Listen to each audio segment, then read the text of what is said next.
નમસ્કાર, આપ જોઈ રહ્યા છો સ્પાર્ક ટુડે ન્યૂઝ। સુરતમાં નવરાત્રિના આયોજનને લઈને કોન્ફરન્સ યોજાઈ હતી।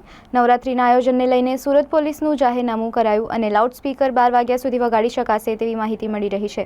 ઢોલ નગારા સાથે ગવાતા ગરબા પર કોઈ ટાઈમ લિમિટ નથી અને શી ટીમ દ્વારા અલગ અલગ વિસ્તારોમાં અલગ અલગ પહેરવેશમાં ફરજ બજાવવામાં આવશે। ઘોડેસવારો તેમજ ડ્રોન સર્વેલન્સનો પણ આ વર્ષે ઉપયોગ કરાશે। રાજકોટની ઘટના બાદ ડોમમાં નવરાત્રિના આયોજકોને તમામ સ્ટ્રક્ચર બાબતે તપાસ પછી મંજૂરી મળશે। ગયા વર્ષે 17 આયોજકોએ મંજૂરી લીધી હતી અને વર્ષે 13 આયોજકોની અરજી મળી છે। ઉપરાંત બાઇક પેટ્રોલિંગ તેમજ બોડી વોર્ન કેમેરા સાથે પોલીસ ફરજ બજાવશે।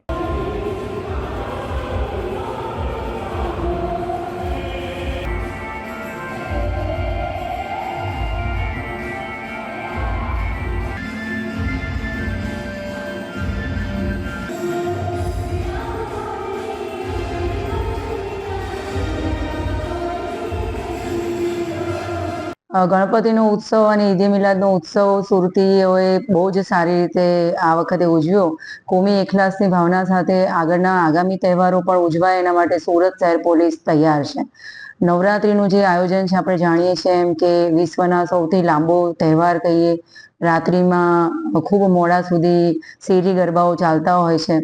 તો આના માટે આપણે જાહેરનામામાં જે રાજ્ય સરકાર જે છે એ લાઉડ સ્પીકરની લિમિટ 10 વાગ્યાથી એક્સટેન્ડ કરીને 12 વાગ્યા સુધી કરવા માટે બહાર પાડે છે। એના આધારે સુરત શહેર પોલીસ કમિશનર તરફથી પણ આ જાહેરનામું બહાર પાડવામાં આવે છે।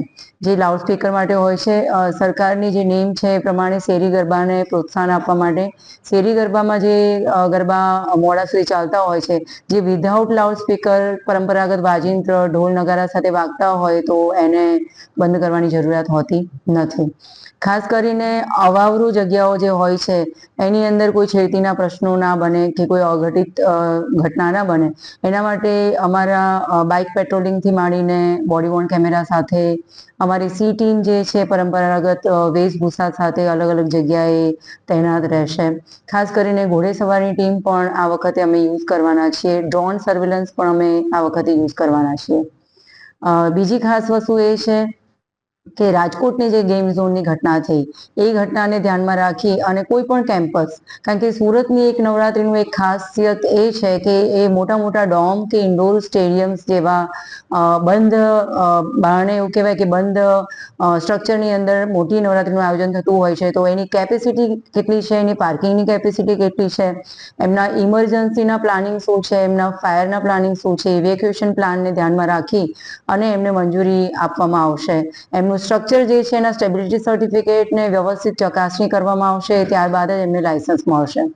ગત વર્ષની હું વાત કરું તો આશરે 17 જેટલા મોટા ગરબા આયોજકે મંજૂરી લીધેલી હતી। આ વર્ષે 13 જેટલા મોટા આયોજકની ઓલરેડી આપણને અરજી મળી ચૂકી છે અને એની કામગીરી હાલમાં ચાલી રહેલી છે।